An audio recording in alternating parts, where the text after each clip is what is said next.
Question d'ordre juridique? Locataire ou propriétaire, vos droits. Salarié, un litige dans le cadre de votre activité professionnelle. Tout droit, une émission faite pour vous. 2 avocats expérimentés, professionnels, à votre écoute. Pour nous joindre et poser vos questions, 08 90 17 53 00.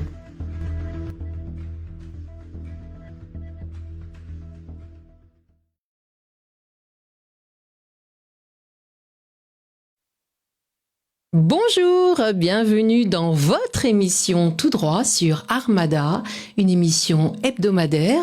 Chaque mardi de 20h à 21h30, un avocat est là pour vous aider. Vous n'êtes plus seul, vous êtes notre priorité. Maître Bertrand Lecor, ici présent. Bonsoir Bertrand. Bonsoir Nadine, bonsoir aux auditeurs. Va pouvoir vous conseiller et vous aider dans vos litiges. Alors, nous allons prendre un premier appel.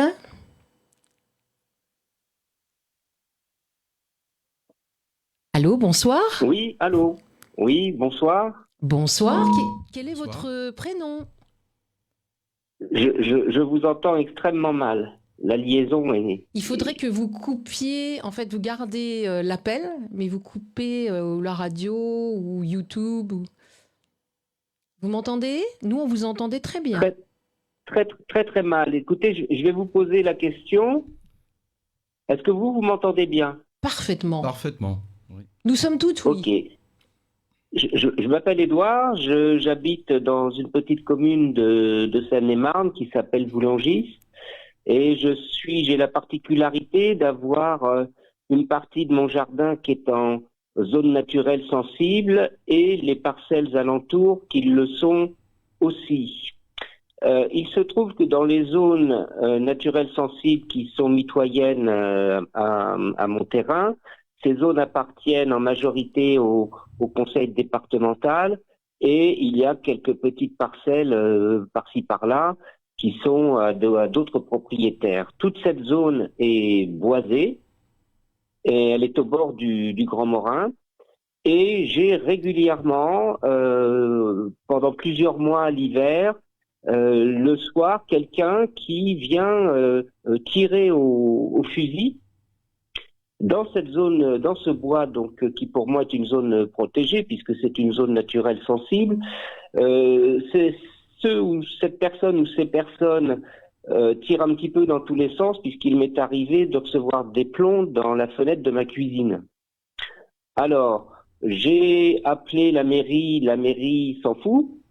J'ai appelé la gendarmerie m'a dit « Oh non, c'est pas grave, et puis de toute façon, vous devez être on a le droit de tirer jusqu'à 150 mètres, donc en gros, ils s'en foutent un petit peu aussi. » Donc je voulais savoir s'il existait des textes qui régulent un petit peu les tirs. En plus, on est quand même en agglomération, c'est-à-dire que c'est à l'intérieur c'est sur la commune, c'est pas en extérieur d'une commune, genre des parcelles qui seraient dans une forêt communale à l'extérieur, etc. On est en pleine ville, voilà. Donc déjà pour moi, tirer en pleine ville, ça me paraît quand même très douteux.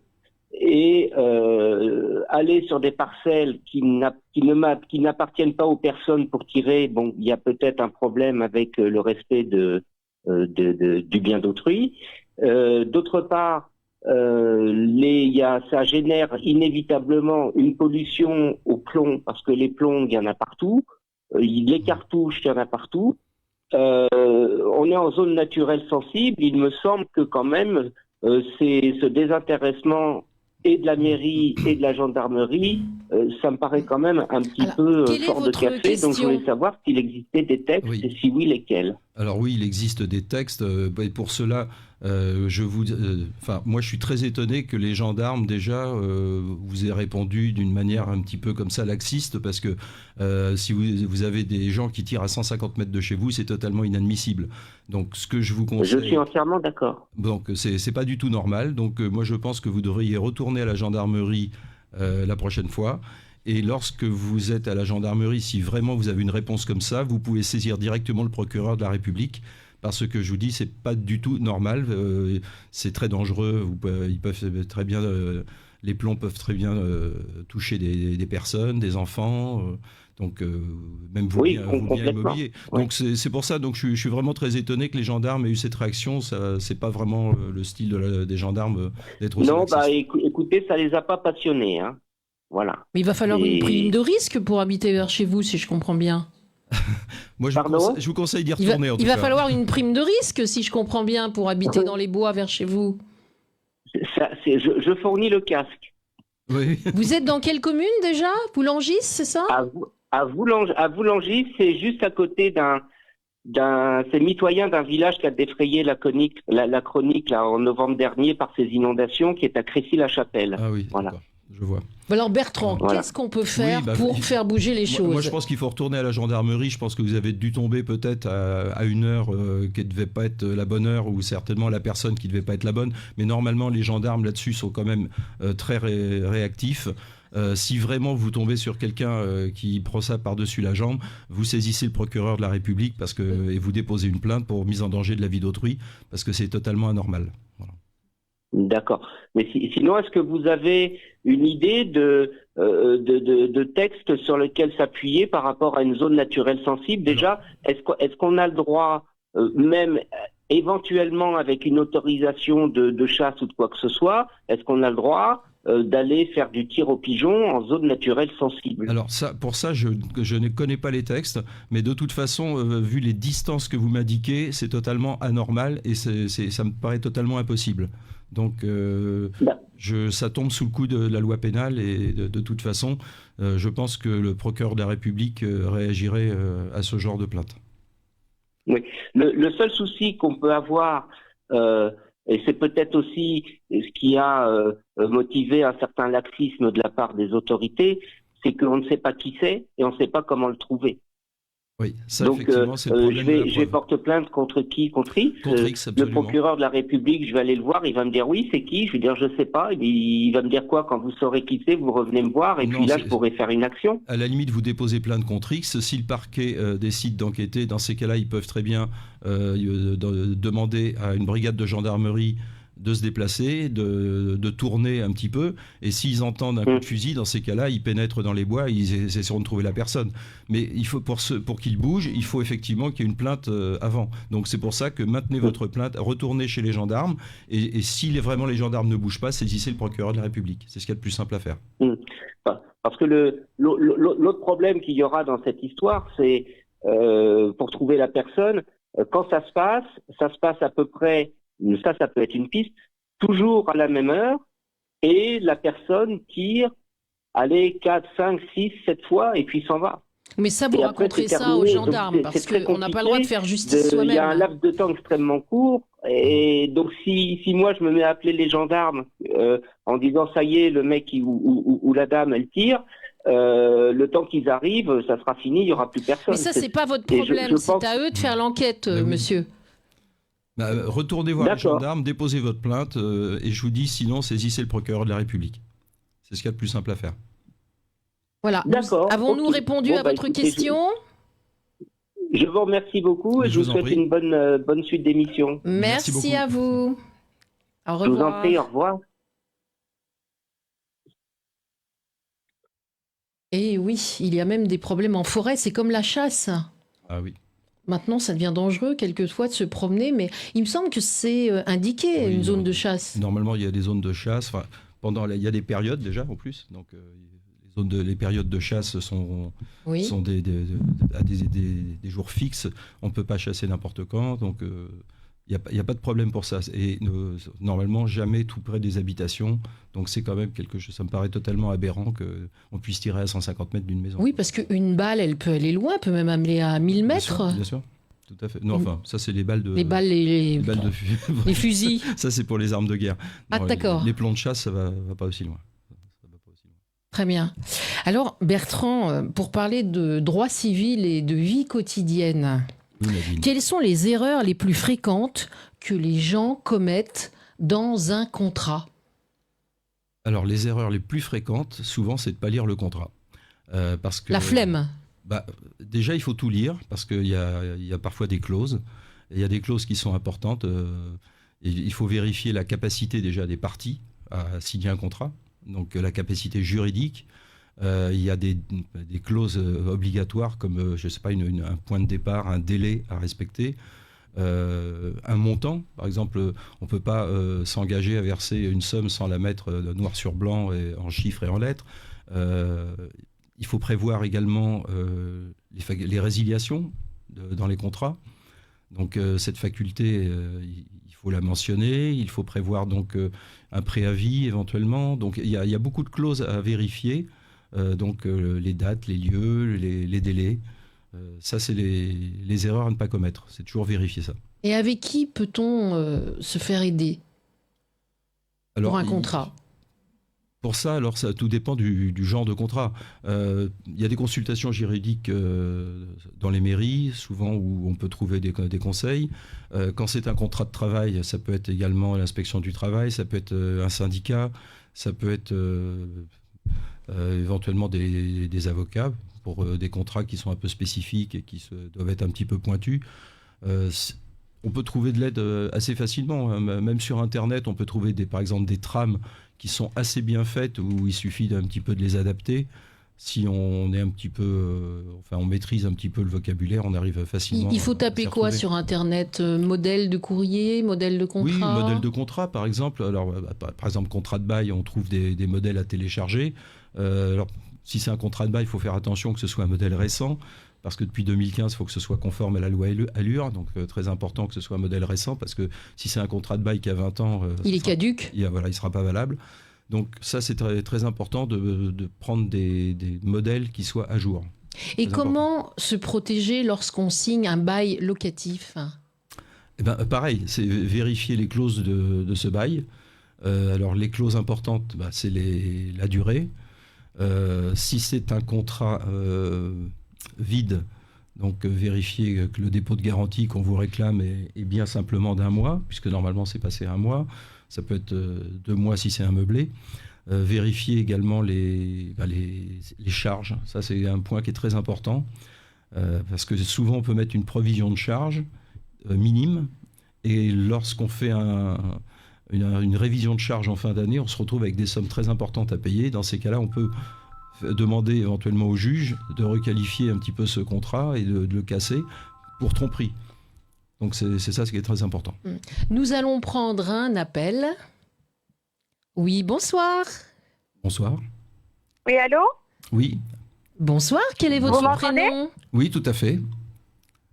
Quel est votre prénom ? Moi, je vous entends très très mal. Alors, je vais peut-être enlever mes écouteurs. Attendez. Si vous m'entendez bien, je sens que vous m'entendez bien. On vous entend très bien. Oui, bonjour, maître. Je suis Léa Dubois. Oui, enchantée. Bonsoir, Léa. Bonsoir à tous. Merci d'avoir pris mon appel, c'est gentil. Je vous appelle parce qu'en fait, voilà ma problématique. Je dois exposer mon problème et après où je dois me présenter, je sais pas. Oui, exposez votre problème, ça sera plus rapide. Pardon ? Je vous entends pas du tout, attendez. Quel est votre problème exactement ? Voilà. Parce que je vous entends pas. Vous m'entendez ? Oui, très bien. Très bien. Quel est votre problème ? Oui, alors... Allô ? Oui, nous vous entendons. Coupez votre radio ou votre émission. Alors moi, je vous entends très très mal. Je suis vraiment désolée, j'ai l'impression d'être en écho. Si vous m'entendez bien, je ne sais pas. Alors du coup, est-ce que je peux vous expliquer mon problème ? Oui, allez-y. Oui, pardon, excusez-moi, parce que vraiment, je capte très très mal. Moi, je vous appelais parce que, en fait, j'ai commandé, alors je ne sais pas si je dois dire des marques et tout ça, mais enfin, bref, j'ai commandé un objet, un produit électroménager sur un site en particulier. D'accord. En fait, j'ai payé, j'ai réglé. Ils m'ont dit qu'ils m'avaient envoyé le produit, mais finalement, j'ai jamais rien reçu. Donc peut-être il s'est perdu par la poste ou peut-être, enfin j'en sais rien, il peut y avoir plein de possibilités. Et ce jour, j'essaie de me faire rembourser parce que bon, c'est un produit qui a une valeur de plus de 600 €. Et en fait, ils veulent rien entendre. Donc, je voulais savoir qu'est-ce que je pourrais avoir comme recours ou pas, ou zéro recours. Alors effectivement, si vous avez commandé sur Internet, normalement, vous êtes passé par une plateforme qui doit absolument justifier qu'elle vous a livré ce bien. Donc si elle n'est pas dans la possibilité de le justifier, vous avez toutes les chances d'en obtenir le remboursement.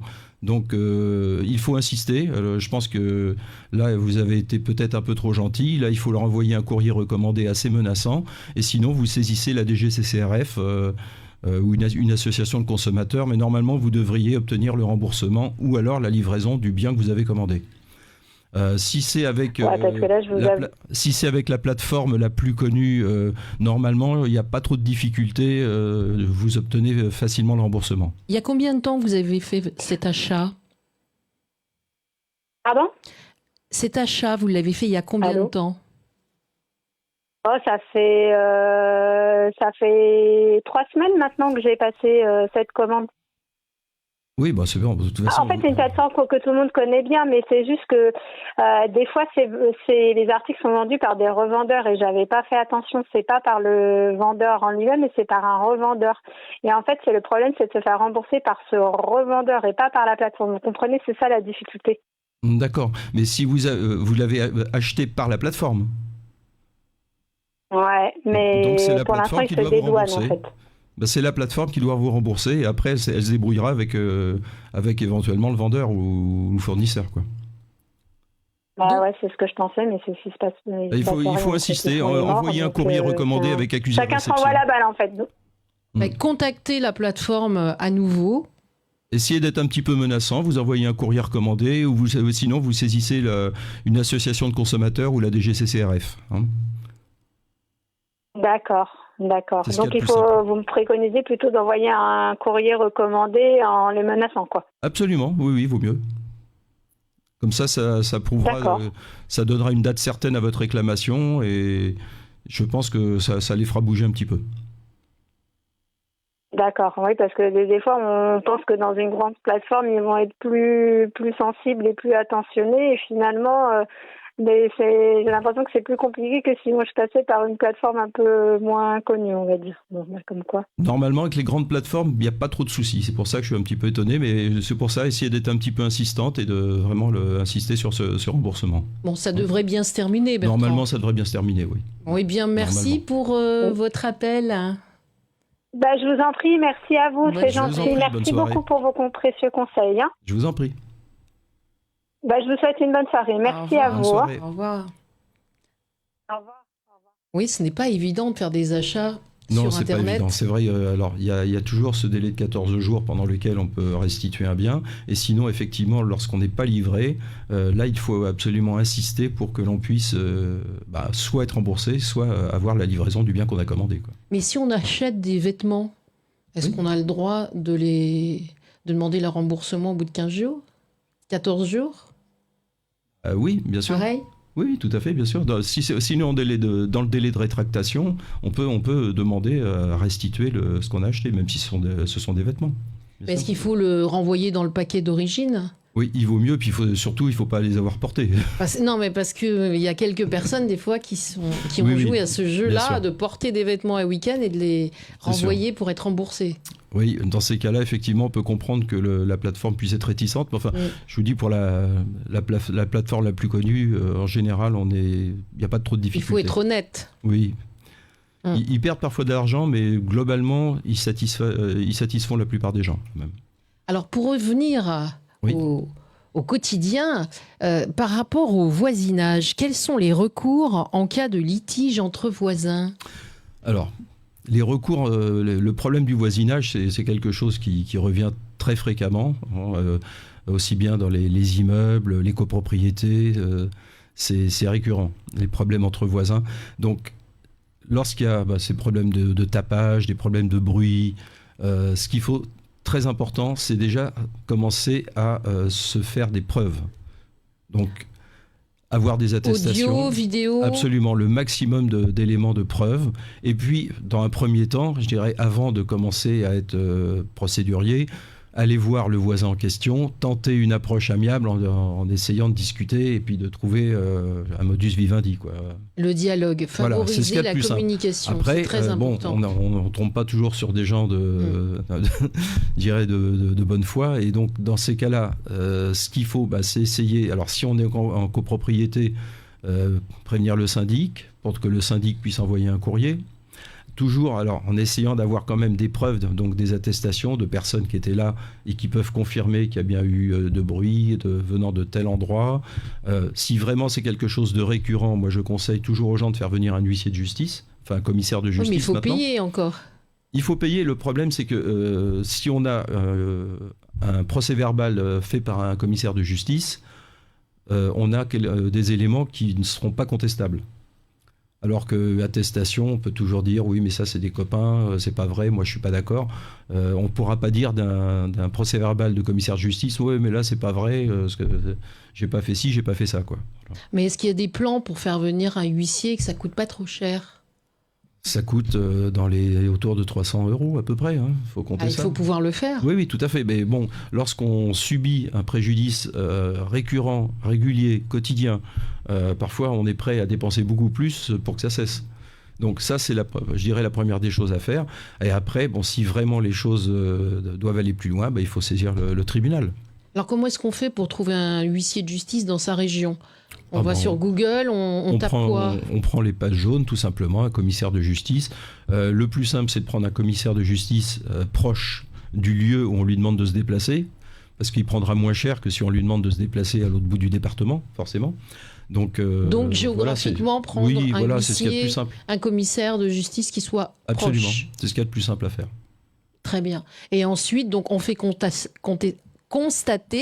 On fait constater donc le tapage, le bruit, les nuisances, et on a un élément de preuve qui permet éventuellement, devant un tribunal, de faire valoir ses droits et de réclamer des dommages et intérêts. Voilà. Alors, on disait qu'il ne fallait pas faire de bruit après 22 heures. Est-ce que c'est toujours d'actualité? Oui, en fait, c'est pas. Il y a le bruit effectivement tardif, qui est une nuisance classique, mais je dirais que même en plein jour, dès que ça excède les inconvénients normaux de voisinage, on est en cas de nuisance qui porte préjudice. Et quelqu'un qui veut fêter un anniversaire, si vous prévenez vos voisins à l'aide d'un petit mot... C'est ce qu'il faut faire, bien entendu. Dans ces cas-là, c'est quelque chose de ponctuel. Il suffit de prévenir, comme vous dites, ses voisins. Et dans ces cas-là, ça se passe très très bien. Les gens, ils peuvent accepter une fois dans la soirée un petit peu de bruit. Et voilà, c'est pas... Une tolérance. Voilà, je pense qu'après, le jour où le voisin en question a supporté l'anniversaire, lui, peut-être que fera le sien. Et dans ces cas-là, on subira également un petit peu de nuisance. Voilà. Donc les personnes qui font du bruit ne seront pas forcément verbalisées s'ils ont prévenu leur entourage. Non, voilà. Si les gens ont prévenu, logiquement, il n'y aura pas de plainte. Voilà. Très bien. Pour parler des vices cachés après l'achat d'une maison ou d'une voiture. Oui. Alors, que faire? Parce que quels sont les recours lorsqu'on a acheté une maison ou une voiture avec des vices cachés? On voit beaucoup de voitures à vendre avant les vacances. Oui. Mais sont-elles en état de rouler et de faire beaucoup de kilomètres? Alors Nadine, c'est un point effectivement qui est très important aussi. Il faut d'abord déterminer s'il y a un vice caché. Quel est ce vice caché? Alors comment prouver qu'il y a un vice caché? Alors là encore, c'est une question de preuve. Alors si c'est une maison, il faut faire venir éventuellement un architecte ou quelqu'un du bâtiment qui pourra déterminer, par exemple, si il y a de l'amiante dans la maison, alors que normalement il ne doit pas y en avoir. Mais ça, le DPE leur a signalé? Pas toujours. Bon? Pas toujours, malheureusement. Non. Je pensais que le DPE signalait l'amiante. Moi, j'ai vu des DPE qui signalent pas d'amiante et lorsqu'un architecte est venu constater ou un expert, ils ont trouvé de l'amiante. J'ai des dossiers comme ça. Ça peut arriver malheureusement. Alors que faire en cas de vice caché? Alors il faut demander la désignation en référé d'un expert par le tribunal qui va déterminer donc l'existence du vice caché. Alors, la définition du vice caché, c'est que c'est un vice qui, normalement, déjà que l'on doit ignorer, mais qui n'est pas forcément ignoré par celui qui vend.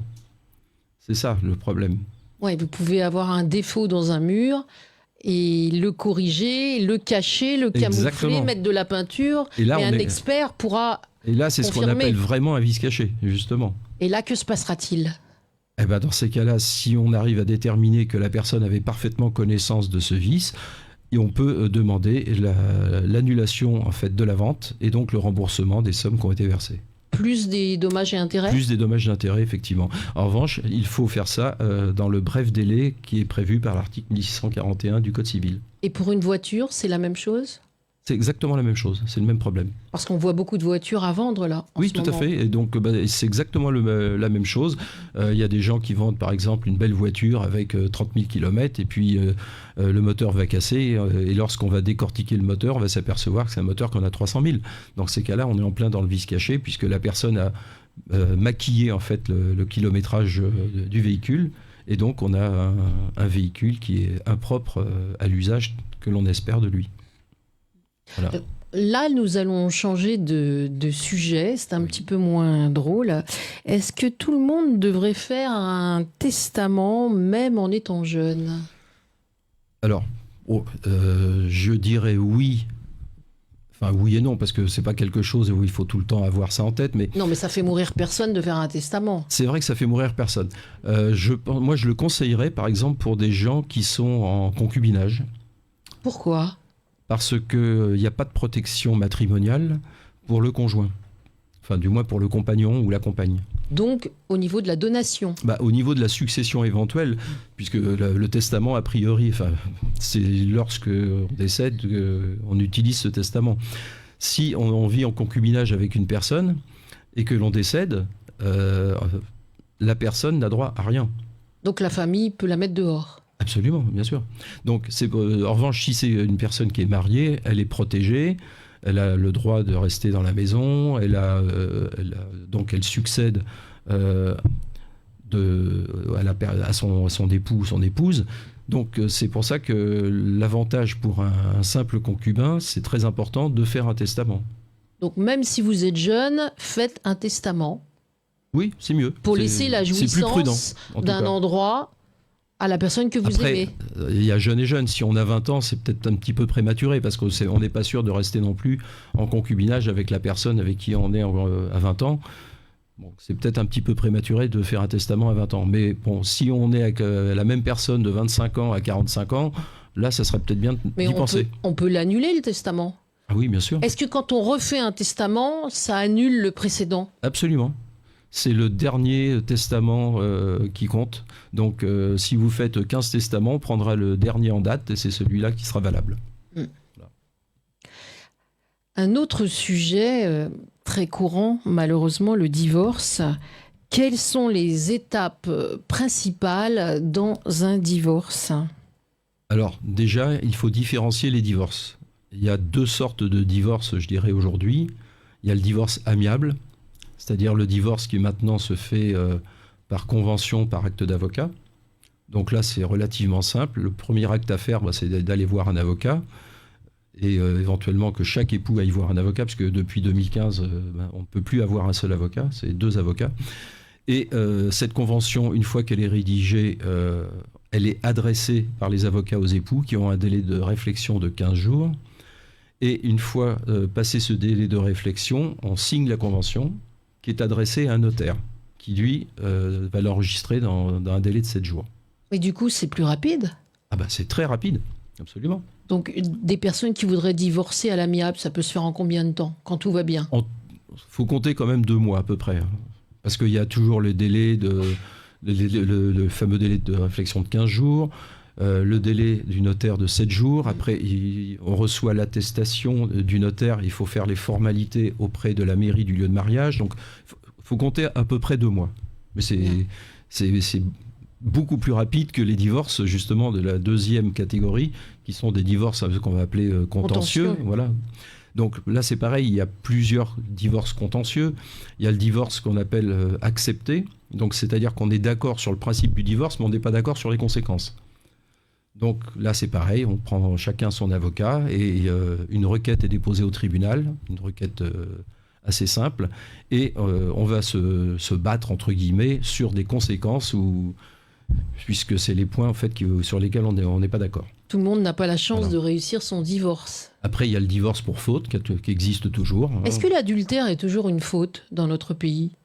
Ça fait partie des fautes qui sont considérées comme le divorce, mais ce n'est plus un délit comme ça l'a été à une époque.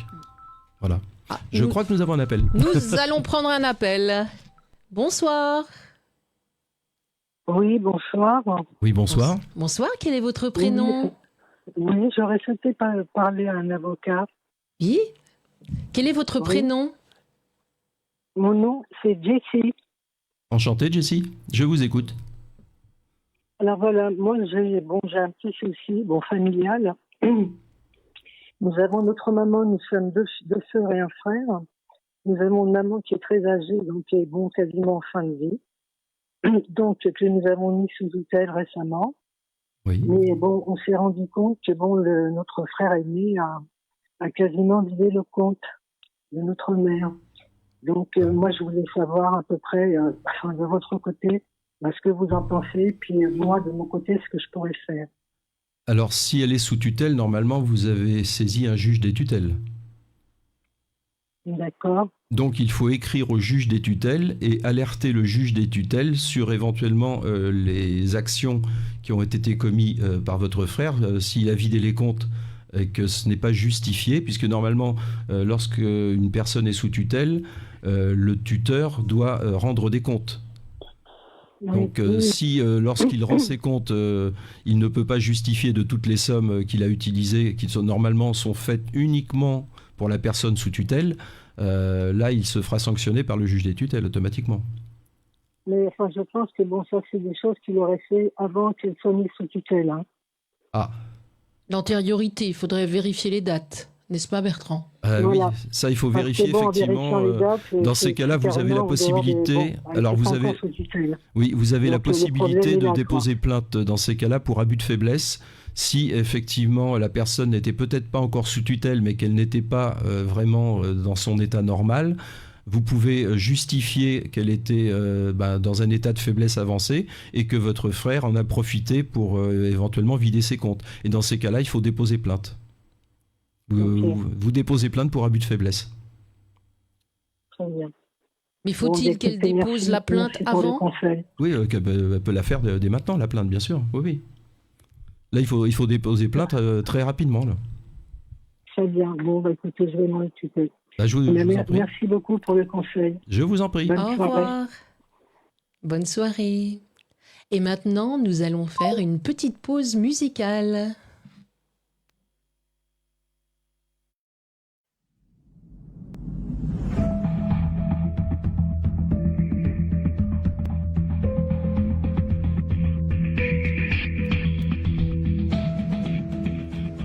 Une question d'ordre juridique ? Locataire ou propriétaire, vos droits. Salarié, un litige dans le cadre de votre activité professionnelle. Tout droit, une émission faite pour vous. 2 avocats expérimentés, professionnels, à votre écoute. Pour nous joindre et poser vos questions, 08 90 17 53 00.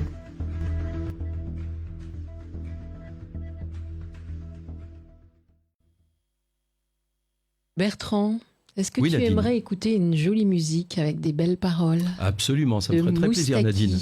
Écoute, Georges Moustaki, Georges Ma Moustaki. liberté. Ah. Ça te va ? Ma liberté, longtemps je t'ai gardée. Comme une perle rare. Eh oui, on connaît ces classiques.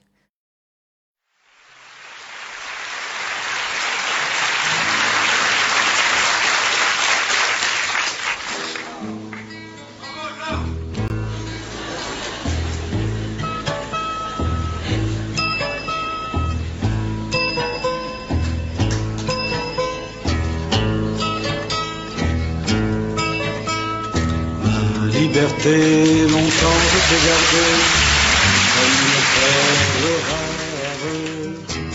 Ma liberté, c'est toi qui m'as aidé à larguer les amarres.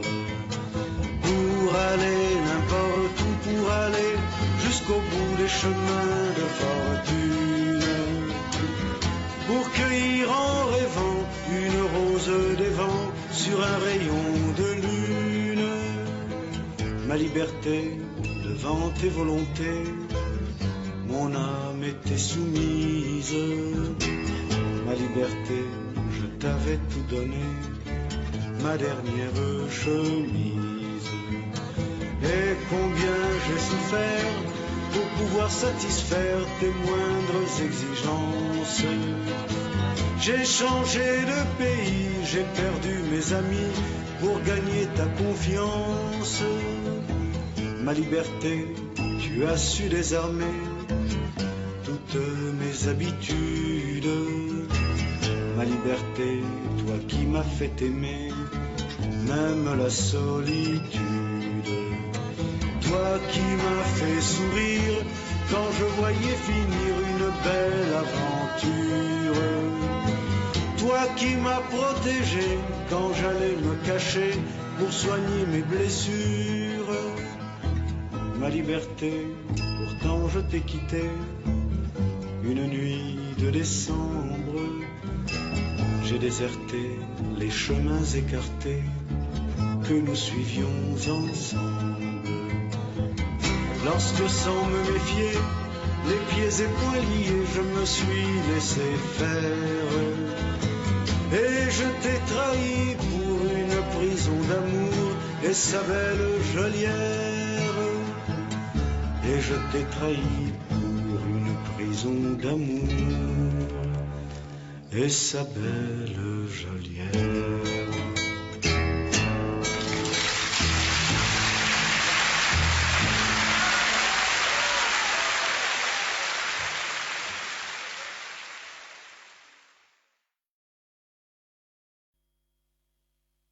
Eh oui, c'est magnifique, Georges Moustaki. Ah, c'était très beau.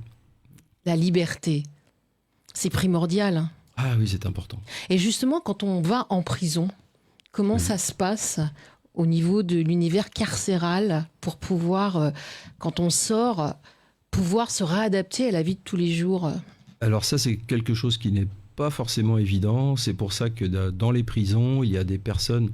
ce qu'on appelle le SPIP, qui sont des gens qui sont censés prévoir un petit peu... Le SPIP. Oui, qui aident un petit peu les prisonniers à prévoir un peu leur réinsertion et s'occuper un petit peu de les mettre en condition pour pouvoir affronter un petit peu Donc on les prépare.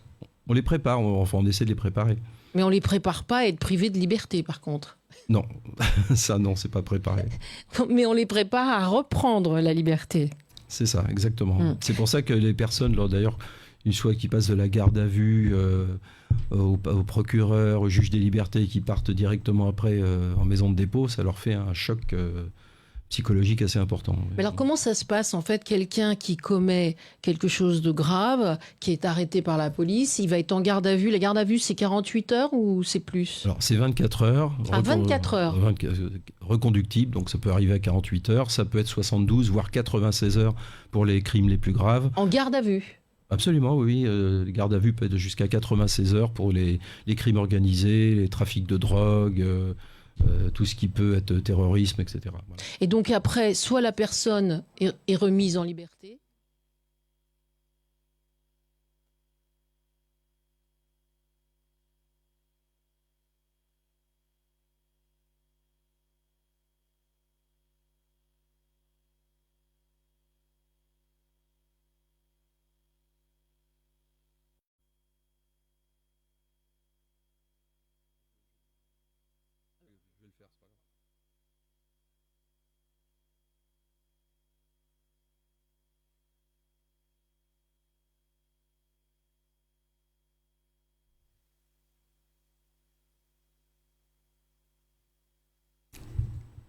donc Bertrand, oui, une personne qui est en garde à vue, oui, que lui arrive-t-il? Pour en revenir exactement à ta question de départ, Nadine, lorsqu'une personne commet un crime ou un délit, donc elle va être mise en garde à vue.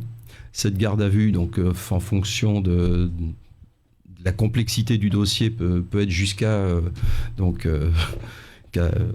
5 jours, 96 heures, donc c'est quelque chose d'important. Je pense qu'on a un appel, donc on va suspendre. Ah, oui. On continuera tout à l'heure l'univers carcéral. Nous allons prendre un appel. Allô? Bonsoir. Oui, bonsoir. Oui, bonsoir. Je souhaitais participer à l'émission et poser une question. Bienvenue. pour avoir une réponse un peu précise sur quand j'utilise un SMS ou un WhatsApp ou quand j'en reçois un, quelle est la validité juridique de ces échanges? Maintenant, c'est quelque chose qui est pris en considération, c'est-à-dire que en fonction du dossier que vous avez, ce SMS sera éventuellement vérifié par des forces de police, si c'est par exemple dans le cadre d'une plainte ou de discrimination, d'insultes. Je suis désolé, j'ai une très très mauvaise réception. J'ai pratiquement rien entendu de votre réponse. Alors, je m'en excuse. Désolé, je vous indiquais simplement que ces SMS ont tout à fait une valeur aujourd'hui, puisque les forces de l'ordre, lorsqu'ils prennent un téléphone... Monsieur. Oui, ça peut venir de votre... Il faut couper éventuellement le téléphone, ou du moins la source audio, si vous nous écoutez, pour que vous puissiez entendre. J'ai un exemple précis, si vous permettez. J'ai reçu un jour, suite à un échange de courriel avec quelqu'un, une sorte d'engagement qui validait la proposition que j'avais faite. Oui. Est-ce que ça a une valeur juridique? Alors oui, ça a une valeur juridique. Moi, ce que je vous conseille dans ces cas-là, c'est de voir un commissaire de justice, c'est-à-dire un huissier de justice, et d'amener votre téléphone pour que l'huissier note ce SMS et vérifie qu'il n'a pas été modifié, trafiqué. Et dans ces cas-là, c'est le procès-verbal de constat d'huissier qui donnera une valeur, si vous voulez, à ce SMS. D'accord. Si vous avez ça veut besoin, donc dire, oui. Pour résumer un petit peu, en essayant de mettre légèrement en perspective ce que vous me répondez, c'est qu'aujourd'hui, quel que soit l'outil que j'utilise ou qui participe à un échange avec quelqu'un, il peut avoir une valeur juridique. Absolument. Et ça veut donc dire que les actes, c'est plus seulement des paroles en l'air, c'est aussi un acte. Absolument, parce qu'il a une résonance juridique, c'est bien ça? C'est exactement ça, c'est un écrit. Donc, à partir du moment où c'est un écrit, même sur un SMS, que ce soit un SMS normal ou WhatsApp ou une autre messagerie, à partir du moment où ce SMS va être certifié par un huissier de justice, il peut avoir une valeur, absolument. Voilà, une valeur juridique. D'accord. Alors après, c'est des problèmes techniques du quotidien, enfin techniques, pardon pour l'expression. C'est-à-dire, si je faire appel, ou enfin je sais pas comment dire juridiquement, si je veux faire valoir la réponse pour et la faire fonctionner, là il faut que j'interpelle un avocat et ça va commencer à faire des frais. Oui, tout à fait. Enfin, si la personne en question ne veut pas donner suite en disant qu'elle ne l'a pas dit ou qu'elle n'a pas consenti à cet accord, il vous faudra effectivement que vous preniez peut-être un avocat dans ces cas-là pour attaquer en justice cette personne et demander l'exécution de son engagement par rapport à justement ce SMS où elle s'engageait. Oui, c'est ça. En réalité, pardon, de transcrire un peu votre réponse dans mon engagement. En gros, c'est un problème entre crédit débit, quoi.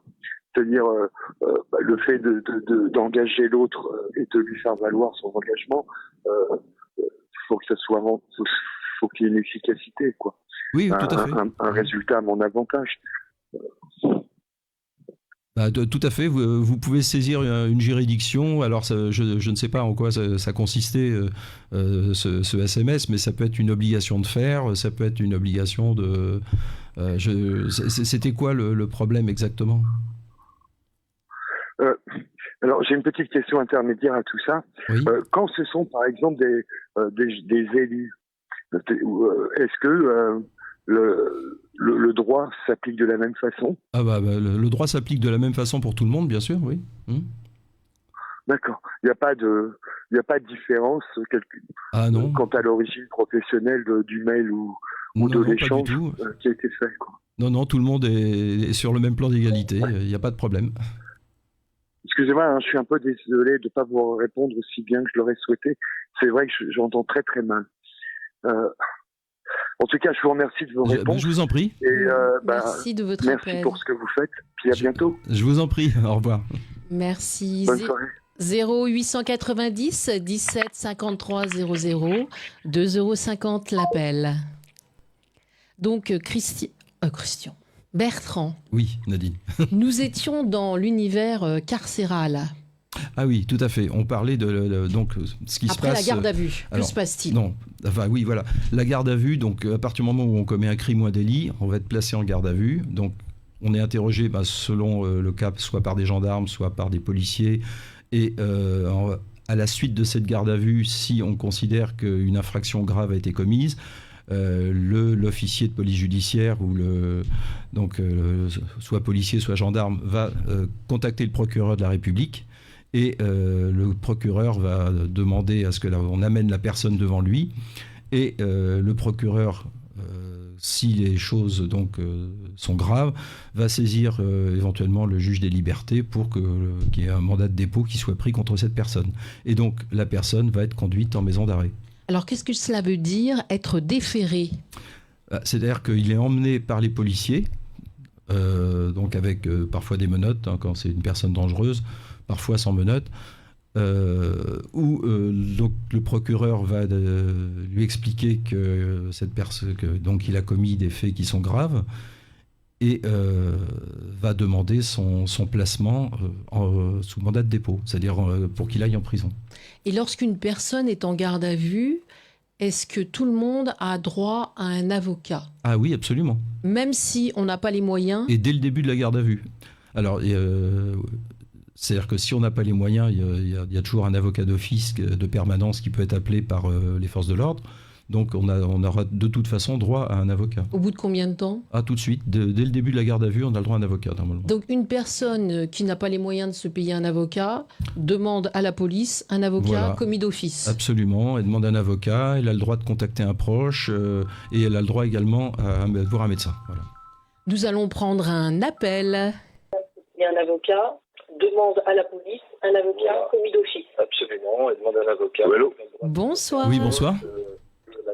Allô. Vous pouvez couper les appareils autour de vous, s'il vous plaît, il y a un écho. Il y a un avocat, demande à la police un avocat. J'ai pas entendu votre message. Pouvez-vous couper les appareils à côté de vous pour qu'il n'y ait point d'écho? Oui, j'avais une question à Merci. Maître Bertrand Lecor. Oui, je vous écoute. Bonsoir. Bonsoir.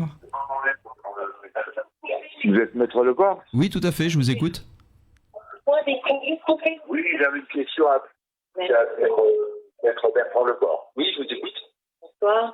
Bonsoir. Pouvez-vous couper les appareils à côté de vous, s'il vous plaît, et le haut-parleur? Oui, j'avais une question à Allô? Allô? Pouvez-vous couper les appareils à côté de vous et le haut-parleur? Comme ça, nous serons uniquement... C'est bon. Alors nous vous écoutons. Posez votre question. Voilà, j'ai coupé là. Oui, non, c'est bon. C'est bon. Allez-y, je vous écoute. Ah, moi, je voudrais poser à Maître Bertrand Lecor une question. Oui, je vous écoute. Quoi faire quand un ami refuse de venir manger un plateau de fruits de mer en Bretagne? Ah bah, faut lui envoyer une mise en demeure, peut-être. Une invitation par lettre Une mise en recommandée. demeure, mais quel type de requête dois-je déposer au greffe du tribunal? Oh, je pense qu'une petite invitation gentille, ça suffira. Une invitation iodée. Bon bah, ma poule, tu es bienvenue quand tu veux. Bon, bah c'est gentil. Bon, je ne sais pas qui c'est. Moi Tu non as plus. deviné? Non. À mon avis, c'est un copain de Bertrand Lecor. Quel est votre prénom? Ah, c'est une farce, Bertrand. Bon, tu as deviné qui c'était? Pas du tout. T'as bien un copain en Bretagne, ou t'en as plusieurs? J'en ai plusieurs, c'est pour ça. Bon, il va falloir que tu mènes l'enquête. Donc, pour terminer, pendant la garde à vue, on a droit à un avocat commis d'office. Oui, tout à fait, oui. Et qui paye? C'est l'État? C'est l'État, absolument. Et après, il faut les rembourser ou pas? Normalement, alors l'avocat va venir et si la personne en est satisfaite, normalement, l'avocat va essayer de s'arranger pour qu'il continue à le prendre. Mais si vraiment il n'est pas payé, il sera payé de toute façon par l'État. Il y a quelque chose qui est prévu pour ça. D'accord. Mais est-ce que cet avocat commis d'office, il met la même foi, la même volonté pour défendre une personne? Oui, et souvent ils sont très compétents parce qu'ils ne font que ça. Donc ce sont des pénalistes qui sont vraiment rôder à ce genre d'exercice, donc ils sont souvent très très bons. Ah, ce sont des avocats qui se sont listés Absolument. dans des commissariats pour Oui, être commis d'office ? Oui, tout à fait. Ce sont des avocats qui souvent ne font pratiquement que du pénal et donc sont très, très au fait des gardes à vue et des procédures. D'accord. Et tout à l'heure, nous avions parlé des divorces, parce qu'il y a beaucoup de divorces en France, n'est-ce pas ? Il y en a, bien sûr, oui. Ah, un appel. Nous allons prendre un nouvel appel. Et tout à l'heure, nous avions parlé des... Bonsoir. Allô ? Oui, bonsoir. Oui. Dites à Maître Lecor que le précédent appel de Bretagne était de Pascal. Ah, d'accord, très bien. C'est noté. Ok. Merci Pascal. Je vous laisse. Bon, la prochaine fois, il faudra dites donner en la direct recette. à Maître Lecor. Très bien, merci. Alors, nous parlions des divorces et comment se passe la garde des enfants en cas de séparation. Si les gens ne sont pas mariés et si les gens sont passés devant le maire, quelle est la différence ? Il y en a pas beaucoup. De toute façon, c'est le juge aux affaires familiales qui s'occupera de ce problème pour trancher un petit peu donc la garde des enfants. Il faut pas perdre de vue que le juge va toujours rechercher l'intérêt de l'enfant ou des enfants. Donc, dans un couple, il y a, selon le cas, soit ça peut être une garde alternée, ce qui est souvent aujourd'hui préconisé par les juges aux affaires familiales. Donc, ça suppose quand même une entente relative et relativement bonne entre les deux parents. Sinon, ça sera donc ce qu'on appelle un domicile exclusif chez l'un, avec un droit de visite et d'hébergement pour l'autre. Mais le fait de ne pas être marié, les enfants n'en pâtissent pas au moment de la séparation. Non, ça ne change rien, ça. Et peut-on refuser de payer une pension alimentaire ? Alors, normalement, non. Le principe, c'est que une pension doit être payée, parce que surtout si elle a été fixée. Alors, là, c'est pareil, il y a deux cas de figure. Soit les époux se sont séparés et ils ne sont pas allés devant un juge. Dans ces cas-là, effectivement, si un des parents ne verse rien à celui qui a l'enfant, il faut que celui qui a l'enfant saisisse le plus rapidement possible un juge, parce que sinon, il n'y a pas de titre qui permet à ce parent de saisir, éventuellement, de déposer plainte contre l'autre. Donc, c'est important, lorsqu'il y a une certaine mésentente, d'aller très vite pour saisir un juge aux affaires familiales, afin de faire fixer le domicile de l'enfant. C'est le JAF ? C'est le JAF, absolument. Et de faire fixer une pension, une contribution pour l'enfant. Parce que tant qu'on n'est pas passé devant le juge, tous les deux parents ont autant de droits sur l'enfant l'un que l'autre. Mais est-ce qu'il y a un JAF dans chaque ville ou dans chaque département ? Ah oui, il y a même plusieurs JAF, il y a beaucoup de JAF dans chaque ville. Le problème, c'est que, par exemple, prenez la Seine-et-Marne, il y a trois tribunaux, et dans chaque tribunal, il y a des juges aux affaires familiales. Et qu'est-ce qui fait la différence entre les JAF ? Ah, mais il n'y a pas de différence. Ce sont les mêmes. Donc, c'est pas géographique, on peut aller dans n'importe quel JAF. Non. Alors, la compétence du juge aux affaires familiales est celui où réside l'enfant, ou les enfants. D'accord. Donc ça, c'est en fonction de la localisation des enfants. Si les époux sont séparés, par exemple, et que ce soit la femme qui est partie, par exemple, à Toulouse, eh bien, il faudra que le mari, s'il habite Paris, saisisse le juge aux affaires familiales de Toulouse. On ne pourra pas saisir le juge de Paris. Ça, c'est le problème. C'est pas toujours très pratique. D'accord. Et comment prouver un concubinage ou une union libre ? Alors, je dirais par tout moyen, mais après je reviendrai parce qu'on n'a pas terminé sur ta question précédente, Nadine. Tu me disais que pour les problèmes de garde, tu m'avais posé une question que je crois qu'on n'a pas terminée. Oui, tu peux approfondir, on a eu l'appel. Oui, c'est pour ça. Donc, je ne sais plus ce que je voulais te dire, mais je sais qu'on n'a pas terminé sur cette question. Parce qu'on donne la priorité aux appels. Oui, tout à fait. C'est ça le direct, c'était juste simplement pour indiquer que lorsque le juge des affaires familiales donc fixe une fois pour toutes une pension, voilà, on doit la payer. Et l'exception où on ne paiera pas cette pension ou cette contribution, c'est lorsque, par exemple, l'enfant devient majeur et qu'il travaille, où là, on peut demander au juge de ne plus payer cette pension. Voilà, et c'était si pour finir, une personne qui est redevable d'une pension alimentaire perd son emploi et est au chômage? Alors, c'est à lui de saisir très rapidement le juge des affaires familiales pour expliquer la situation et demander que le juge par sa décision, réduise le montant de la contribution. Ça sera au prorata de ses gains. Voilà, tout à fait. Exactement. Voilà.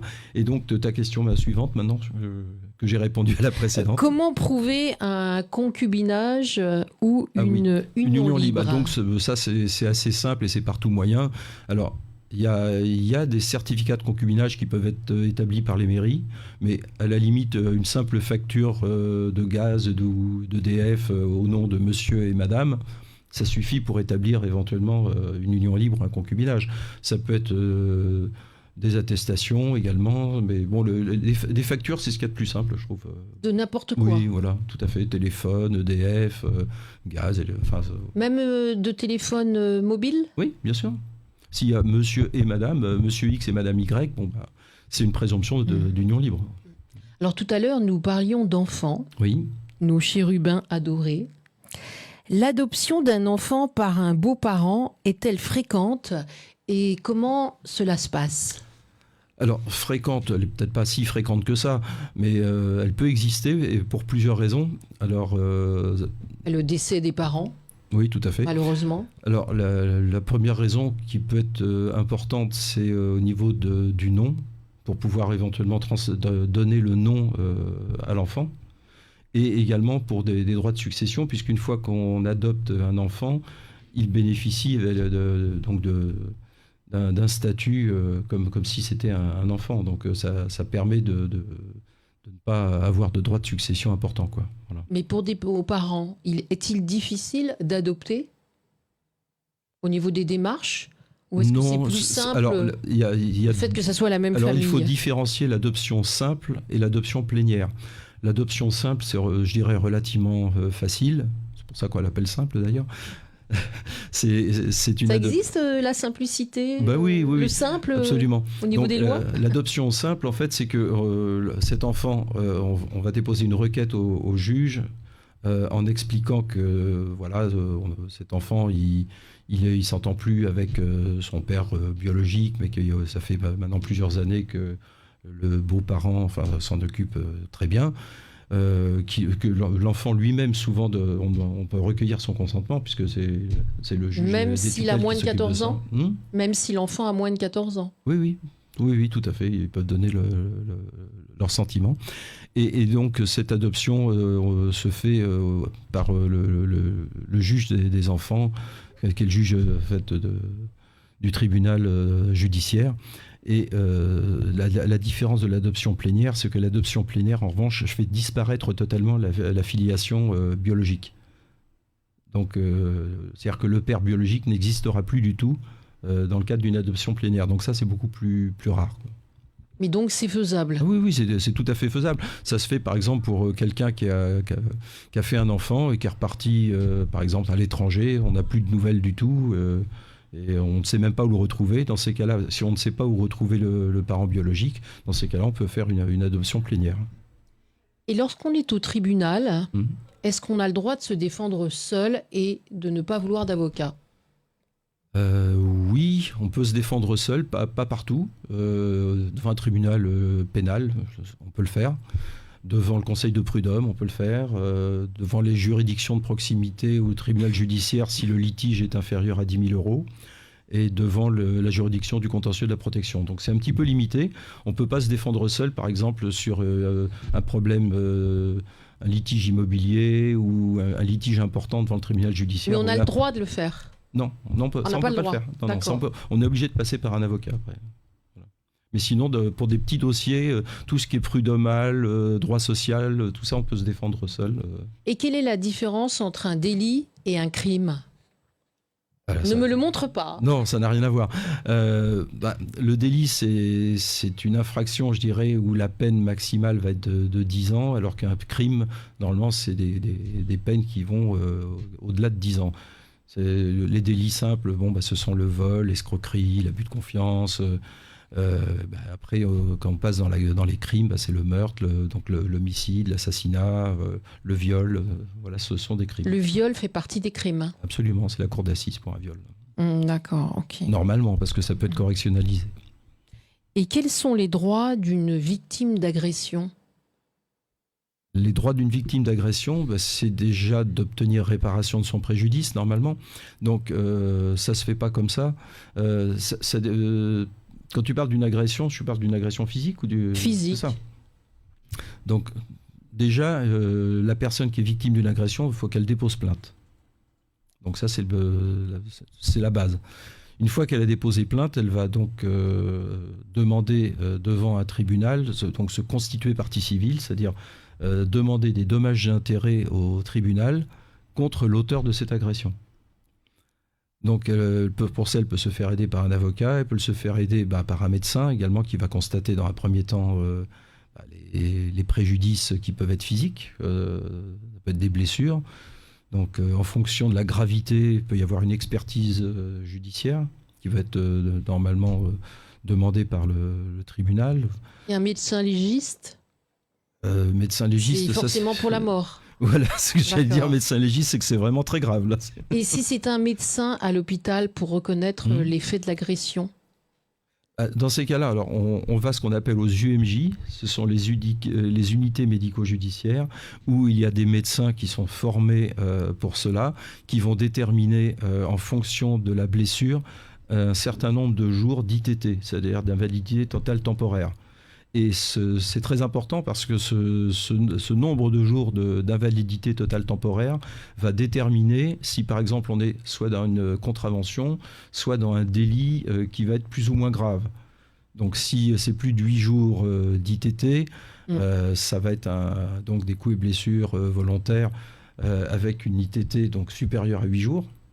Après, il y a des ITT qui peuvent être supérieurs à 2 mois, 3 mois, et là, ça peut être... Et quand on arrive à l'hôpital, si on est blessé, il faut préciser la cause oui, bien du sûr. problème physique, l'agression. Voilà. En général, sur les certificats qui sont établis par les médecins urgentistes, une personne se présente se disant avoir été victime d'un coup de couteau sur la voie publique, à tel endroit, et donc nous notons une plaie au thorax de 3 cm de large. Ils font un constat, et en fonction de la blessure, ça peut aller beaucoup plus loin, ça peut nécessiter une intervention chirurgicale et éventuellement plusieurs semaines parfois d'immobilisation ou d'hospitalisation. Nous allons faire une courte page de publicité.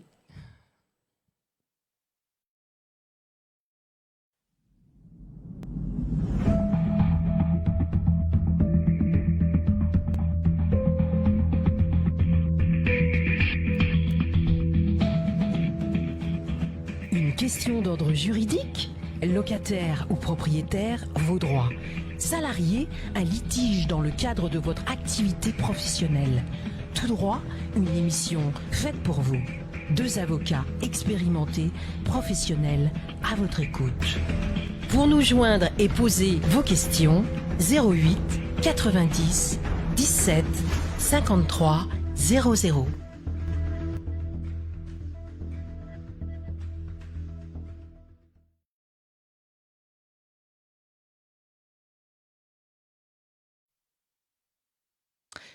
Et nous allons écouter une jolie chanson, Petite fille en pleurs. De Claude Nougaro. De Claude Nougaro.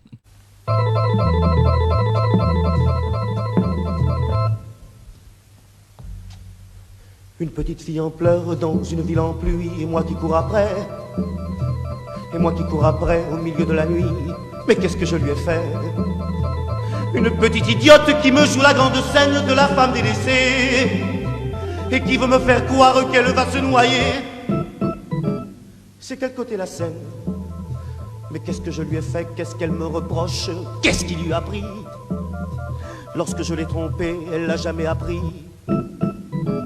C'est pas elle qui s'approche. Tu m'aimes vraiment, dis-moi, tu m'aimes, c'est tout ce qu'elle sait dire. En bouffant, en me rasant, quand je voudrais dormir, faut lui dire que je l'aime. Une petite fille fille en pleurs dans une ville en pluie, où est-elle, nom de Dieu?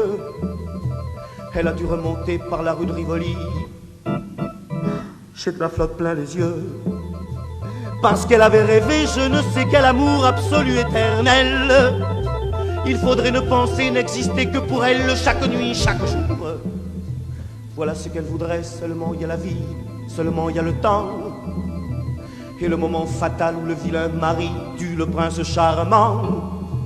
L'amour, son bel amour, il ne vaut pas bien cher contre un calendrier. Le battement de son cœur, la douceur de sa chair, je les ai oubliés. Où donc est-elle partie? Voilà qui pleut des cordes, mon Dieu, regardez-moi. Me voilà comme un con, place de la Concorde. Ça y est, je la vois. Attends-moi! Attends-moi! Je t'aime! Je t'aime!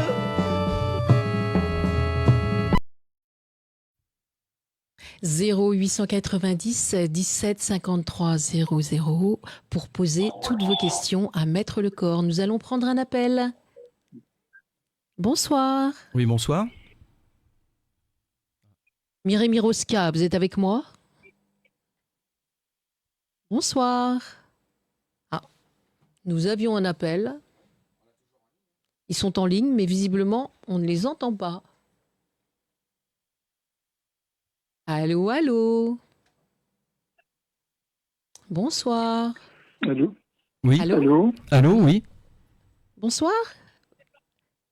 Bonsoir, quelle est votre question? Oui, bonsoir. Oui, je voulais savoir si un jugement prononcé par le pôle social d'un tribunal d'un TGI de province pouvait faire l'objet d'un appel, une procédure d'appel. Oui, bien sûr. Quels étaient les délais? Vous parlez d'un jugement de quel tribunal? J'ai pas entendu. Oui, d'un jugement que j'attends qui sera prononcé par le pôle social, par le juge du pôle social d'un tribunal judiciaire de province. Oui. Enfin, peu importe, et je voulais savoir si ce jugement-là était susceptible de faire l'objet d'un appel. Oui, oui, bien sûr. Vous pouvez, vous avez ou d'une exécution provisoire. Est-ce qu'un jugement prononcé par un TGI en matière de droit social tribunal de grande pouvait faire instance l'objet d'une demande d'exécution provisoire? Oui, mais vous pouvez de toute façon faire appel d'un jugement, même s'il est frappé d'exécution provisoire. Simplement que si vous voulez éviter cette exécution provisoire, il faut non seulement faire appel, mais saisir également le premier président de la Cour d'appel pour une demande de suspension de l'exécution provisoire. D'accord. Et quels sont les délais pour faire appel? Est-ce qu'il faut attendre la signification du jugement par le ministère d'un huissier de justice, par exemple? Oui, dès que vous avez reçu la signification de cette décision, enfin la notification en matière sociale, vous avez un mois pour faire appel, et dans ces cas-là, il faudra également saisir le premier président, faire ce qu'on appelle un référé devant le premier président pour la suspension de l'exécution provisoire. Mais il faut vraiment que ce soit justifié, quoi. Bien, bien. Bon, écoutez, je vous remercie beaucoup. Je vous en prie. Je vous souhaite une belle fin d'émission à tous les deux. Merci beaucoup, c'est gentil. Merci pour votre appel. Merci. Au revoir. Bonsoir.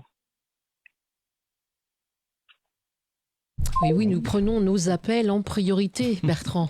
Bien sûr, c'est normal. On est souvent coupé, mais ce n'est pas grave. C'est ça le direct sur Armada. Absolument. C'est du live. Ça fait plaisir. Oui, ça fait plaisir d'être appelé. Au moins, on se sent utile. Suivez les conseils de Maître Bertrand Lecor.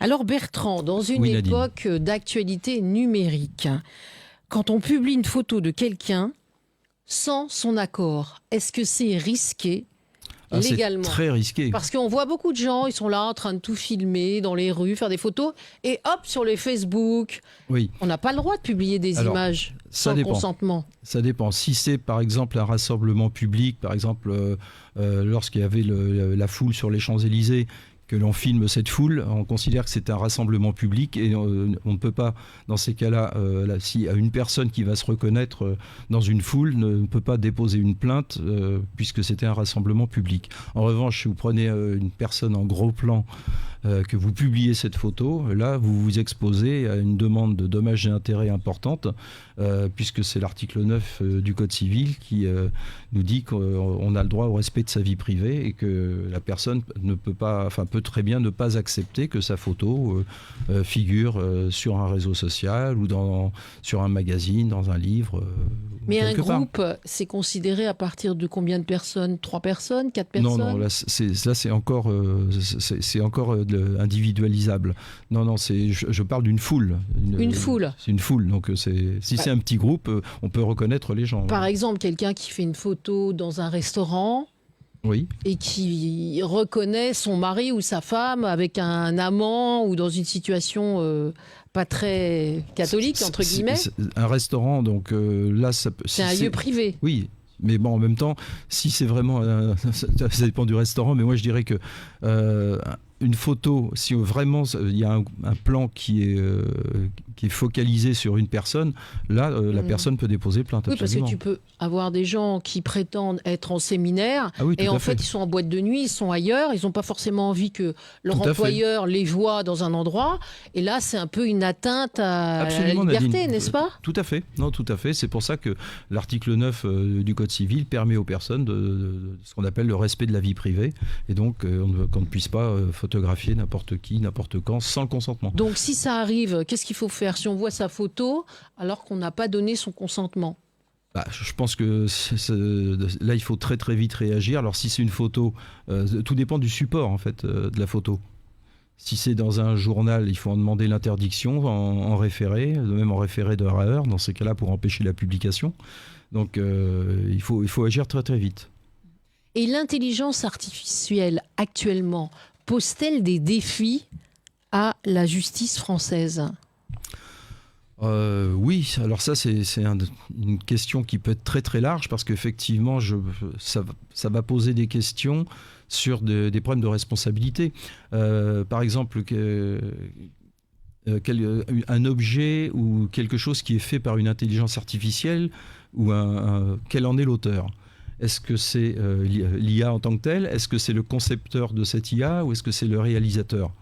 C'est des questions qui vont pas tarder à se poser, et pour l'instant, ça peut pas être l'intelligence artificielle en tout cas qui est responsable. Donc ça sera forcément derrière l'IA, il y a un être humain. Exactement. Pour l'instant, ce sera toujours l'être humain le responsable. Alors pour l'instant, on cherchera qui est derrière l'information IA. Pour l'instant. Et nos données personnelles sont-elles vraiment protégées par la loi? Alors, il y a eu ce qu'on appelle le RGPD, qui est censé protéger nos données, qui nous permet donc d'avoir un droit au respect donc de ces données, une visibilité sur ces données, le droit à l'effacement. Il y a tout un panel de droits qui ont été mis en place justement pour que l'on puisse protéger ces données. Alors, comment avoir accès au RGPD et son contenu? C'est simple, il suffit d'écrire à la CNIL. Pour avoir éventuellement un listing à partir du moment où on sait qu'il existe, et on demande communication de ce listing à la CNIL. Voilà. Et toutes les arnaques en ligne, quand on met une personne dans une situation qui est fausse, donc est-ce que les victimes peuvent espérer réparation? Alors, je dirais que là, je vois dans les arnaques en ligne, en fait, il y a deux possibilités. Il y a ce qu'on appelle l'escroquerie. Donc, et il y a également l'usurpation d'identité. Alors ça, c'est très grave et on en voit de plus en plus, l'usurpation d'identité. Et ce sont deux délits différents et qui n'ont pas du tout les mêmes conséquences, même si c'est aussi grave pour les personnes. L'escroquerie, ça va être de prendre de l'argent par un phishing, par l'obtention de données personnelles, de numéros de carte bleue par exemple. Or que l'usurpation d'identité, ça peut prendre une plaque d'immatriculation. On connaît des dossiers comme ça. Et donc ce sont deux possibilités de saisir le tribunal correctionnel pour déposer plainte et obtenir réparation, quoi. Alors justement, si on subit une usurpation d'identité, quelles sont les premières démarches à faire? Le plus important, c'est quoi? Tout de suite déposer plainte pour qu'il puisse y avoir une enquête pour déterminer quelle est l'ampleur de cette usurpation d'identité, quoi. Parce qu'on voit de plus en plus de gens qui reçoivent des PV Oui, et qui ne pouvaient géographiquement pas être dans cet endroit. Donc les pauvres, est-ce qu'ils doivent d'abord payer les PV et se faire rembourser après ? Malheureusement, souvent c'est le cas. C'est-à-dire que on se fait saisir, donc le seul moyen d'éviter la saisie, c'est de payer. Mais ce qu'il faut, c'est très très vite faire une requête en expliquant qu'on dépose une plainte pour usurpation d'identité. Et dans ces cas-là, voir avec le Trésor public pour obtenir soit un remboursement, soit justement ne pas payer ces contraventions à partir du moment où on justifie qu'on ne peut pas en être l'auteur. Et si on ne peut pas payer, si on ne peut pas payer les PV, que doit-on faire ? On va quand même pas se faire confisquer la voiture ? Ah si, ça peut être possible. Ah oui, au bout de combien de temps ? Ça peut être très rapide. Si c'est une somme importante, l'État n'est pas très très patient et peut très bien faire des contraintes, des saisies de véhicules. Et qu'est-ce qu'on peut faire à part porter plainte ? Il n'y a pas grand-chose d'autre à part la plainte, il n'y a que ça à faire. Subir. Oui.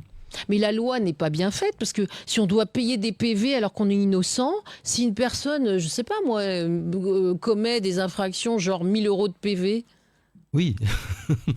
Ça va vite. Oui, non, c'est vrai que ça va très vite, mais on ne peut pas dire que la loi est mal faite, puisqu'il y a toujours cette possibilité de déposer plainte. Le problème, c'est qu'on ne peut pas suspendre toutes les contraventions, il y en a je ne sais pas combien de milliers par jour, sous prétexte que quelqu'un va dire « mais non, c'est pas moi, j'étais pas là ».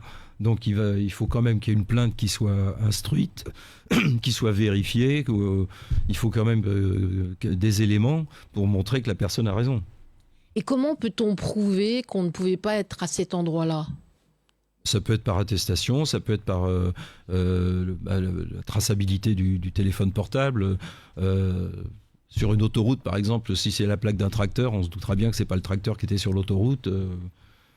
Il y a eu comme ça, je crois, d'un tracteur corse qui avait été soi-disant flashé à 200 km/h. On se doute bien que c'est pas possible. Donc, Spider-Man. Voilà, donc il y a des cas comme ça qui sont tellement évidents que je crois que même le Trésor public se rend compte que là, effectivement, on est en pleine usurpation d'identité. Tout dépend si on a affaire à un être humain ou à l'informatique. Oui, mais bon... En général, derrière l'informatique, il y a un être humain. C'est ça le problème. Et à la base de toutes les escroqueries, souvent, ce sont des êtres humains. Il y a effectivement des pannes, il peut y avoir des pannes, mais c'est souvent des êtres humains qui profitent de failles pour pouvoir obtenir de manière indue des sommes importantes. Et comment pourrait-on se protéger ? C'est pas facile, puisqu'il n'y a rien qui ne peut empêcher quelqu'un de faire une reproduction par exemple, de plaques minéralogiques. C'est relativement facile, malheureusement. Sur Internet, normalement, ça devrait être un peu surveillé, mais il n'y a pas plus simple. Il n'y a pas moyen de barricader les choses, de se protéger ? Pas avoir de voiture, déjà, dans ces cas-là. Non, mais il n'y a pas de moyen. Enfin, il faut peut-être renforcer les peines, et sinon, pour faire un petit peu peur aux gens, mais sinon c'est très, très difficile de se protéger. Et qui décide des nouvelles lois en France ? C'est le Parlement qui peut décider de nouvelles lois, donc ce sont les députés, par des questions, des propositions de loi, des projets de loi qui peuvent soumettre une idée intéressante qui peut ensuite devenir une loi. Et quand on est dans un pays à l'étranger, ce sont les lois du pays qui priment ? Alors normalement oui, mais simplement en Europe aujourd'hui, il y a le droit européen qui prime sur le droit français. Donc, par exemple, une personne étrangère qui commet un excès de vitesse en France, est-ce qu'elle doit payer sa pénalité de suite ? Est-ce qu'elle, par exemple, la loi routière allemande est différente de la française ? Absolument. Mais ce qui compte en France, c'est le lieu du délit. Donc à partir du moment où un étranger va commettre un délit en France, donc si c'est un excès de vitesse, alors il va pas perdre 2 points, puisque sur son permis, il n'y aura pas de points, par exemple, mais il y a 2 solutions. Soit il y a une très grosse amende qui peut être donnée à cette personne, soit et également une interdiction de conduire pendant un certain nombre de mois. Par exemple, je vais prendre un exemple, quelqu'un qui a un permis andorran. En Andorre, il n'y a pas de points. Donc, ça n'existe pas les points en Andorre. Il n'y a pas de points. Donc quelqu'un qui en Andorre qui a par exemple un véhicule très rapide qui se fait flasher à 200 km/h, il peut se faire donc arrêter et avoir une amende de 2 000 € par exemple, ce qui est quand même relativement important. Et le procureur peut décider de lui interdire de circuler en France pendant 6 mois. C'est à la place des points, c'est ce qu'il peut y avoir comme peine. Et quels sont les autres pays où il n'y a pas de points ? Oh, il y en a pas mal. Hein. En Europe, il y en a de plus en plus maintenant qui ont des points, mais sinon, je crois qu'aux États-Unis, il n'y a pas de points. Je ne suis pas certain qu'il y en ait dans beaucoup des pays de l'Est également. En France, c'est un permis à 12 points, n'est-ce pas ? C'est ça, oui. Et quand on perd ses points, on peut assister à des cours pour rattraper ses points. Il y a des stages de récupération de points, mais c'est limité à un nombre de points qui est relativement limité, puisque c'est 4 points. Et on ne peut pas passer autant de stages que l'on veut. Il y a des délais comme ça, donc il faut être assez prudent. Et quand on dit qu'on a 12 points, c'est pas forcément vrai, puisque un jeune permis, c'est que 6 points. Voilà. Ah, c'est difficile pour nos jeunes conducteurs. Ah, c'est très difficile, parce que certaines infractions, l'alcool au volant, c'est 6 points, par exemple. Voilà. Nous allons prendre un appel 08 90 17 53 00. Nous vous écoutons. Oui, bonsoir. Oui, bonjour. Allô, j'entends super mal. Vous pouvez allô couper votre haut-parleur et mettre votre téléphone près de l'oreille. Très bien. Bonsoir, maître. Oui, bonsoir. Voilà, alors je voudrais vous poser une petite question. J'ai un problème qui traîne depuis longtemps. Oui. Je voudrais savoir s'il existe un recours. Depuis 4 ans, qu'il y a un héritage familial, qui est bloqué parce qu'une de mes membres de ma famille refuse de signer. Et il y a plusieurs tentatives de médiation avec le notaire. Oui. Et c'est ma sœur qui vit en province et qui refuse toujours de signer. Oui, malheureusement, ça arrive assez fréquemment, ce genre de situation. Et c'est assez difficile à délier, à part éventuellement aller devant le tribunal et qu'un juge décide de régler cette succession, malgré le fait qu'elle ne veuille pas signer. Mais d'accord. C'est vrai qu'une solution amiable est toujours préférable. Il y a un recours dans ce genre de procédure pour obliger la personne qui bloque? Oui, à partir du moment où vous justifiez que vous êtes 3 sur 4, par exemple, à être d'accord sur une situation, dans ces cas-là, vous pouvez saisir le tribunal judiciaire, mais c'est une procédure qui est un petit peu longue parce qu'ils vont essayer de savoir pourquoi, justement, elle ne veut pas signer, s'il n'y a pas eu des différences, s'il n'y a pas eu, je ne sais pas, des irrégularités dans cette succession. Mais qui va trancher dans ces cas-là? Ça sera le juge au bout d'un moment. Comment? Au bout d'un moment, c'est le juge qui tranchera. Mais moi, je vous incite à essayer de trouver effectivement un accord amiable. C'est ce qu'il y a de plus simple. D'accord. Alors donc, il faut que je fasse une procédure au tribunal. Oui, et malheureusement, c'est long. Et ça va être très très long. Vous savez pas combien de temps à peu près? Malheureusement, non. Ce sont des procédures qui peuvent durer 2-3 années facilement, quoi. D'accord. Bon. Vous avez essayé de dialoguer avec votre sœur? Comment? Vous avez essayé de dialoguer avec la personne qui s'oppose à signer? Oui, mais elle veut rien savoir. Elle est têtue. Oui, mais c'est la raison. Elle vous donne quoi comme raison? Comment? Elle vous donne quoi comme raison pour ne pas accepter, par exemple non, elle dit que c'est pas normal, des choses comme ça, quoi. C'est sans arrêt la même chose. Sans arrêt, c'est comme ça, quoi. Dans ces cas-là, je vois qu'une solution judiciaire, malheureusement, quoi. Ouais, dans ce cas-là, je vais suivre votre conseil, je vais faire une procédure au tribunal. Très bien. Écoutez, bon courage en tout cas. Bon courage à vous. Écoutez, je vous remercie bien pour vos conseils. Je vous en prie. Et je vous dis à bientôt. Je vous en prie, à bientôt. Merci. Voilà, merci, au revoir. Ah, les héritages, c'est toujours compliqué. Ah, c'est horrible. Pourtant, dans ces moments difficiles, c'est là qu'il faut être solidaire. Oui, ce sont des déchirements souvent, oui, tout à fait. Donc, dans cette période de toute autre chose, de télétravail, le télétravail a modifié les obligations de l'employeur, n'est-ce pas? Oui, ça a modifié les obligations de l'employeur, puisque aujourd'hui, l'employeur doit vérifier également la personne qui travaille chez lui. Elle doit l'indemniser, par exemple, pour les frais qu'elle peut avoir d'électricité. Elle lui doit une sécurité à son travail. Donc, c'est des obligations qui n'existaient pas auparavant. Mais je n'ai jamais entendu une personne qui avait un défraiement pour l'électricité. Ah bah si, ça peut être tout à fait possible, bien sûr. Quelqu'un qui travaille chez lui 8 heures par jour ou sur son ordinateur peut très bien demander à son employeur de lui rembourser une certaine somme d'électricité. Et ça doit être indiqué dans le contrat de travail? Non, pas forcément, il suffit de justificatif, parce que, bon, c'est pas l'électricité de l'ordinateur, mais c'est les lumières de la pièce. Quelqu'un qui travaille dans une entreprise ne va pas du tout utiliser son électricité. Mais s'il est en plein hiver chez lui, il a besoin de spots, il a besoin de lumière. S'il a un grand écran, il peut y avoir des dépenses qui ne sont pas prévues en dehors de son travail. Donc c'est tout à fait normal que ce soit son employeur qui prenne ça en charge. Et si une personne qui travaille en télétravail refuse de revenir à la normale? Alors ça arrive de plus en plus fréquemment, puisqu'il y a des gens qui ont pris un petit peu des habitudes, et c'est assez compliqué de les faire revenir. Oui.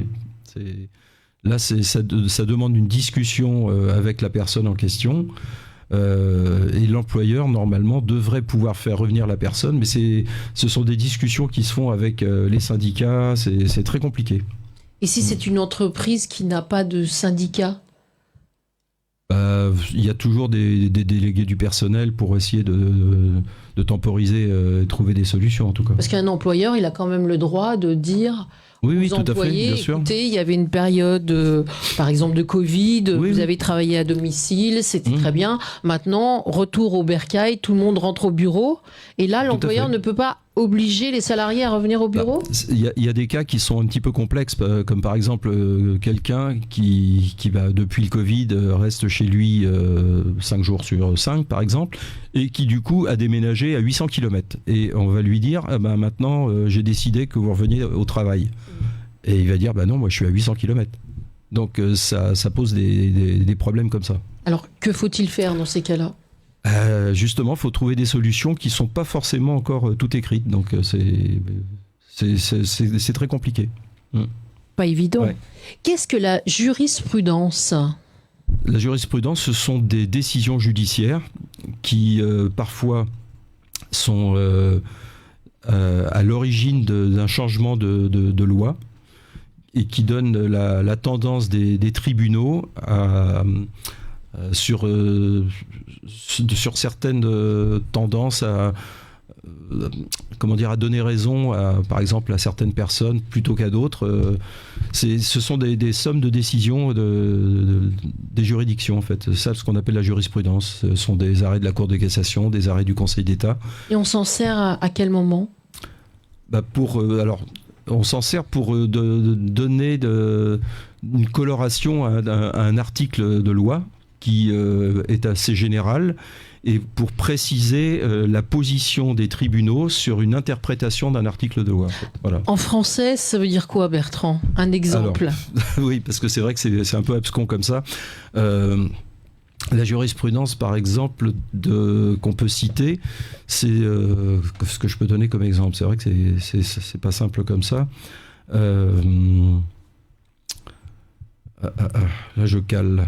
J'en ai pas en tête en plus. Bon, écoutez, dans la prochaine émission, je vais essayer de trouver un exemple pour la prochaine fois. Un exemple pour bien faire comprendre qu'est-ce que la jurisprudence. Oui, tout à fait. Je vais te trouver un exemple pour la prochaine émission. Voilà. D'accord. Est-ce légal d'être licencié pour un post sur les réseaux sociaux? Oui, tout à fait. Ça peut être pour plusieurs raisons, parce que ça peut être un poste, ça peut être une atteinte à la dignité de son employeur, ça peut être un problème de confidentialité qui n'a pas été respecté. Donc ça peut être un motif suffisant pour que ce soit une faute grave pour un employeur. Donc oui, je dirais c'est tout à fait possible. On peut licencier? Ah oui, tout à fait. Un employeur peut dire vous avez divulgué une information qu'il ne fallait pas. Si c'est un problème de confidentialité qui n'a pas été respecté, si c'est un problème d'atteinte, par exemple, à la dignité du PDG d'une société, c'est tout à fait un motif de licenciement. Quelles sont les fautes graves en licenciement ? Alors là, elles sont très très variables et elles sont, je dirais, très subjectives en fonction de l'entreprise. On n'aura pas la même valeur de gravité de faute dans une boîte de bâtiment que dans une banque, par exemple. Un langage un peu ordurier dans une petite société n'aura pas le même impact qu'une insulte qui sera proférée dans une société de 500 personnes ou de 3000 personnes. Donc, il faut relativiser, c'est le Conseil de prud'homme qui déterminera dans quel cas c'est grave ou dans quel cas ça ne l'est pas. Des prud'hommes, il y en a partout ? Oui, il y en a partout dans toute la France. Et comment est-ce qu'on contacte les prud'hommes ? Il suffit d'aller dans les pages jaunes, de trouver l'adresse du Conseil de prud'homme, qui n'est pas toujours au tribunal, qui est parfois un petit peu éloigné, dans un autre bâtiment. Et on peut saisir le Conseil de prud'homme par une requête qui est relativement simple à faire. Voilà. Eh bien, merci Bertrand pour ces précieux conseils. Merci à vous, chers amis auditeurs et téléspectateurs, de votre écoute. Merci à tous. Nous vous donnons rendez-vous la semaine prochaine avec Philippe Axelrod, que tu connais très bien. Que je connais très bien. Spécialiste du droit du travail. Donc, mardi prochain, de 20h à 21h30, 08 90 17 53 00. À bientôt. Au revoir. Merci.